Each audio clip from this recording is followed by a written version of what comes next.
Монгол Улсын барилга бүтээн байгуулалтын ажилд өмнөх хэлтгэл дурдсан 2009 онд бол барилга угсралтын их засварын ажил 2.7 их найд төгрөгийн бүтээн байгуулалт байсан бол 2025 онд 11.7 их найд буюу 4.2 дахин барилга угсралт их засварын ажил бол өссөн дүнтэй. За мөн одоо орон сууцчлалтын салбар үнийгээ дагаад 4.4 дахин өссөн ийм үзүүлэлтүүдийг бий болгосон байна. За барилгын материалын үйлдвэрлэлийн салбар тэр дундаа бол дотоодын нийт бүтээгдэхүүнд бол эзлэх хувь бол маш өндөр байгааг бол та бүхэн энэ статистикаас харж байна. За барилгын материалын үйлдвэрлэлийн салбар 2023-аас 2025 оны хугацаанд бол нийтдээ дотоодын үйлдвэрлэл 3 дахин өссөн ийм дүнтэй байна. За дотоодын үйлдвэрлэл бол 2023, 24, 25 онуудад ямар шалтгаанаар дотоодын үйлдвэрлэл нэмэгдсэн байгаа вэ гэдгийг бол энэхүү слайданд бол та бүхэнд харуулж байна. За мэдээж бол 2023 онд бол дотоодын үйлдвэрлэл за тэр дундаа эрэлт бол бас нэлээд сайн нэмэгдсэн. За тэгээд цар тахлын дараагийн нийлүүлэлтийн барилга угсралт их засварын ажлын сэргэлт бол нэлээд явагдсан байгаа. За мөн цемент, бетон, металл хийцэн эдлэлүүдийн бол үйлдвэрлэл бол маш их нэмэгдсэн ийм үзүүлэлтүүд бий болсон байгаа. За 24 оны үед бол үйлдвэрлэлийн өсөлт бол тодорхой хэмжээнд саарсан үзүүлэлттэй байсан бол 2025 онд бол томоохон мяга төслүүд за барилга бүтээн байгуулалт, барилга дэд бүтцийн салбарын бүтээн байгуулалтууд эрчимтэй явагдсанаар барилгын материалын үйлдвэрлэл 3 дахин өссөн ийм үзүүлэлтүүдийг бол үзүүлээд байна. За Монгол улс дотооддоо бас цементийн үйлдвэрлэл эрхлэх олон үйлдвэрлэлд үйл ажиллагаа явуулдаг. Эдгээр үйлдвэрүүд маань бол та бүхэн мэдж байгаа 4.5 сая тонн цемент үйлдвэрлэх суйрлагдсан хүчин чадалтай. За яг амьдрал дээрээ бол суйрлагдсан хүчин чадалтай хурж үйлдвэрлэж байгаа үйлдвэрүүд бол маш цөөхөн байдаг. Тэр МАК бол мэдээж яг өөрийнхөө суйрлагдсан хүчин чадалтай хурж ажиллаж байгаа бол анхны үйлдвэр бол бидгийг бол та бүхэн мэднэ. За Монгол улсын цементийн хэрэглээ бол жил ирэх тусам бол нэмэгдсээр байгаа. За 2025 онд бол 2.9 орчим сая тонн цементийг үйлдвэрлэж исэн бол за 2029 оны үед бол дотоодын үйлдвэрлэл бол даруй бол 4 сая орчимд цемент үйлдвэрлэх ийм хэрэгцээ шаардлагууд бол бий болохоор байгааг прогноз гаргаж үзсэн. За импортын цементийн зах зээлд бол үзүүлж байгаа нөлөө бол 7-8 орчим хувийн нийлүүлэлт бол импортын цемент байж байгаа. За өнгөрсөн онд бол нийтдээ 207 мянган тонн цемент бол импортоор орж ирсэн. За импортын цементийг галлийн албан нутрыг 20% болгосон байгаа. За энэ дотоодын цементийн үйлдвэрүүдэд хамгаалах үүднээс бол 20% болгож өссөн байдаг. За гэхдээ яг 207 мянган тонн цемент маань бол энэ хилийн бүсүүдэд бол төлхөө хэрэглэгддэг. Ийм бүтээн байгуулалт хэрэгтэй учраас энэ импортын цемент бол зах зээлийнхаа бол тодорхой хувийг бол хангаа явж байгаа. За энэ үзүүлэлтээс ингээ харахад цаашдаа бол дотоодын цементийн үйлдвэрлэл, дотоодын барилга бүтээн байгуулалтын ажлын бол өсөлт бол тодорхой харагдана. За барилгын материалын үйлдвэрлэл байгуулах үе шат бол маш олон процесстэй. Ганцхан барилгын материалын үйлдвэр гэж харж болохгүй. Энэ үйлдвэр дунд бол барилга угсралтын ажил явж идэг, дэд бүтцийн ажлууд явж идэг, нийлүүлэлтийн ажлууд явж идэг.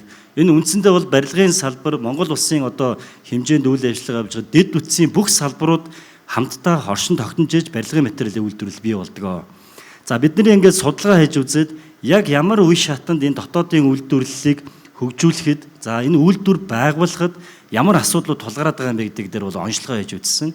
За жишээлбэл нэг төсөл дээр бол аваад үзэхэд дотоодын үйлдвэрлэлийг бий болгоход судалгаа төлөвлөлтийн үе шатанд бас хэд хэдэн судалгаанууд бол хомсдолтой байна. За жишээлбэл түүхийн эдийн орд дэлгэцүүдийн судалгаа бол за манай яамнаас мэдээллийн санд байршуулсан байгаа ч гэсэн дахиж судалгаа бол хийх за мөн улсын төсөв хөрөнгөөр түүхийн эдийн орд дэлгэцийн судалгааг бол нэмж хийж өгснөөрөө дотоодын үйлдвэр бол цаашлаад илүү хөгжих ийм боломжууд бас бий болох юм байна. Энэ судалгаа маань бас жоохон хангалтгүй байдаг. За тэгээ байгаль орчны үнэлгээ гэж барилгын материалын үйлдвэрлэлийн салбарт бас нэг жоохон төвөгтэй байдал бий болгодог ийм үнэлгээ байдаг. Ерөнхий үнэлгээ, наривчсан үнэлгээ гэдэг. За тэгээ ерөнхий үнэлгээг нь маш хэрэгтэй үнэлгээ боловг харахаар нэг 3 хуудас заавар байдаг тийм. Тэгэхээр энэ жишээлбэл энэ барилгын материалын үйлдвэрлэлийн салбарт за дэд бүтцийн салбарт ялангуяа бас энэ байгаль орчны салбарын нөлөөллүүд маш их байдаг. Эдгээр баримт бичгүүдийг зарим нь бол мэдгэдлийн чанартай ч юм уу ийм хэлбэрт оруулахгүй бол бас манай барилгын материалын үйлдвэрлэлийн салбарт томоохон бас цаг хугацаа орж байгаа баримт бичгийн нэг болж байгаа. За ингээд цаашлаад бол мэдээж барилга байгууламж барих, техникийн нөхцөл аавн, эхлүүлэх зөвшөөрөл аавн гэдэг яг барилгын бүтээн байгуулалтын ажил хийж байгаатай ялгаа байхгүй. Үйлдвэрлэл барьцлага бол энэ процессыг бол ингээд явж байгаа. Тэгээ цаашдаа бид нэр бол энэ шинжилэн найруулж байгаа хуулийн төслүүд дээр жишээлбэл тохирлын гэрчлэгийг төр бүртгэхээ барилгын материал үйлдвэрлэх тусгай шүрлийг яам олгохоо болж байгаа. За мөн технологийн заавар гэдэг баримтчгийг манай хараа барилгын өвчин төв бүртгэдэг байсан. Энийг одоо барилгын өвчин төв бүртгэхээ болж байгаа. Тэгэхээр төр аж ахуй нэгж байгууллагад байх ёстой мэдээллийг төр бүртгэж авах нь өөрөө буруу юм а гэдэг байдлаар эдгээр шинжилгүүдийг бас үе шаттай хийж явж байгаа. За барилгын материалын үйлдвэрлэлийн салбарт бол хэд хэдхэн том зорилтууд байхад болно. За энэ хүрээнд бол мэдээж барилгын материалын дотоодын үйлдвэрлэлийг нэмэгдүүлэх хэрэгтэй. За үйлдвэрлэлийг нэмэгдүүлэх гол их үүсвэр бол эх орны эрдэс түүхийд. Эх орны эрдэс түүхийдтэй түшгэлж дотоодын үйлдвэрлэлээ түлхүү хөгжүүлэх нь бол бидний томоохон зорилго байх болно. За тэгээд цаашлаад бид нэр салбарын судалгааг илүү өргөжүүлэх хэрэгтэй. Барилгын материалын үйлдвэрлэлийн салбарт бол судалгаа бол маш чухал. За тэр дундаа судалгааг хийдэг хүмүүс нь бас өөрсдөө хомсдолтой болсон. Тэгэхээр эдгээрүүдийг бас хөгжүүлэх, дэмжих ийм шалгуурууд байгаа. За тэгээд хүлэнжийн хийн ялгарл, ногоон барилгын материалын үйлдвэрлэл гээд эдгээлүүд чиглэсэн одоо зорилтууд төлөхөө явах ёстой. За ханган нийлүүлэлтийн сүлжээг бол бид нэр бас нэмэгдүүлэх юм шаардлагатай. За өмнөх одоо энэ олон хэлцүүлгүүдээр одоо барилгын материалын үйлдвэрлэлийн салбарт тулгамдж байгаа одоо тээврийн асуудал бас нэлээд хөндөгдсөн байх. За цаашлаа дараагийн илтгэлүүдээр нэлээд яригдах баха. 44 тонны хязгаар, төмөр замын богооны хүрэлцээ, хангамж, татналт, тавилт гэдэг ингээд олон одоо асуудлууд манай ялангуяа томоохон одоо кластераар үйлдвэрлэл эхэлж байгаа үйлдвэрүүдийн хувьд тулгамддаг. За тэгээд цаашлаад бид нар мэдээж ногоон технологиг нэвтрүүлэх, ногоон үйлдвэрлэлийг нэмэгдүүлэх юм шаардлага бол биднэрт бол тулгамдж байна. За түрүү хэлсэн түүхийн доллар орд дэлгэцийн судалгааг хот байгуулалт барилга орон сууцлалтын яамнаас холбогдох газруудтай хамтарч хийсэн.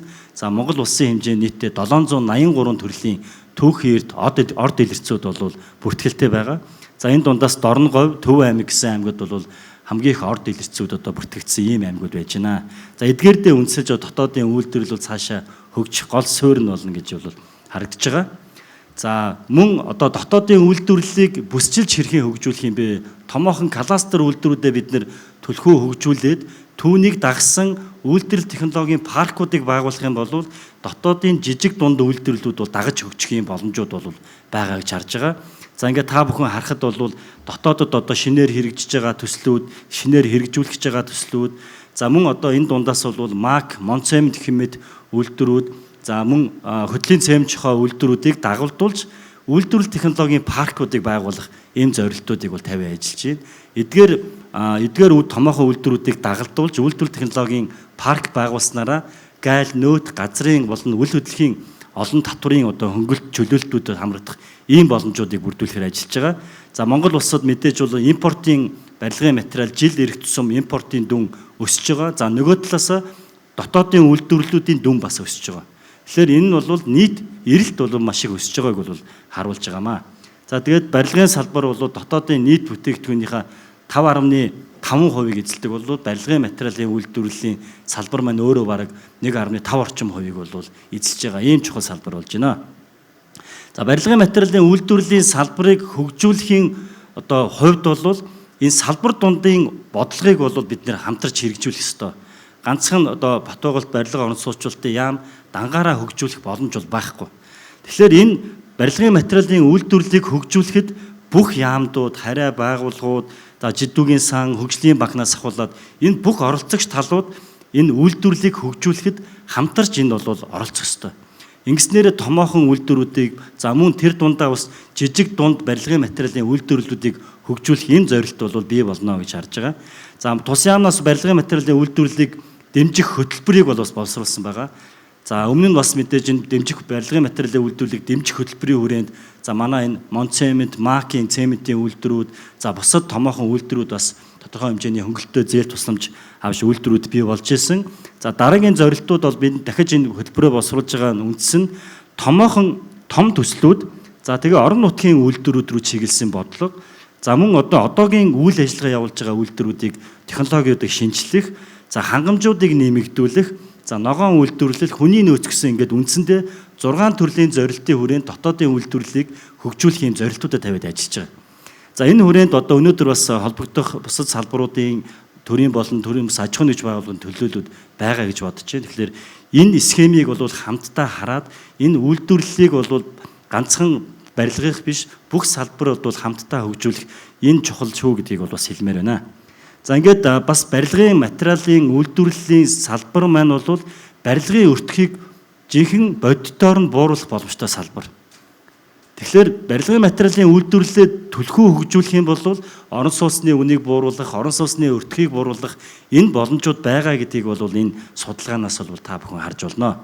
За ингээд цаашдаа бид нэр барилгын материалын асуудлыг нэг систем дээр төвлөрүүлээд хөгжүүлж явж байна. За MCIS Gov.cm гэдэг мэдээллийн систем рүү орохоор барилгын материал гэсэн цэс гарч ирж байгаа. Энэ цэс рүү орохоор та бүхэн тохирлын гэрчлэгийг аавна, тусгай зөвшөөрлөө аавна. За барилгын материалын дундаж үнийг харах боломжтой гэд барилгын материалтай холбоотой лабораторийн шинжилгээгээ хүртэл энэ системээр ороод нэвтэрж харддаг. Энэ тогтолцоог бид нар бол нэвтрүүлсэн. За энэ жилийн зорилт бол бид нар баримттай нөөтөөсийн системтэй холбох ажлуудыг зохион байгуулах гэж байна. Зах зээл дээр зарагдж байгаа барилгын материал бүтээгдэхүүнийг яг нөөтөөсийн системээс нь дундаж үнийг авч танд харуулдаг энэ тогтолцоо руу шилжүүлж байгаа. За мөн гайлын системтэй гайл болон үндэсний статистикийн хороотой бол хамтарч импортоор орж байгаа барилгын материал бүтээгдэхүүнийг real time харах боломжийг бид нар бий болгохоор энэ системийнхаа хөгжлөлтүүдийг хийж байгаамаа. Тэгээ цаашдаа бол бид нар судалгаатай мэдээлэлтэй нэгдсэн бодлоготой байх юм бол энэ барилгын материалын үйлдвэрлэл за тэр дундаа томоохон компаниудын энэ манлайлал дунд бол барилгын материалын үйлдвэрлэл хөгжих бүрэн боломжтой өнөөдөр бид харж байна. Ингээд та бүхний ажил үст өндөрөөс өндөр амжилтыг хүсэн өрөөё. Анхаарал хандуулсанд баярлалаа.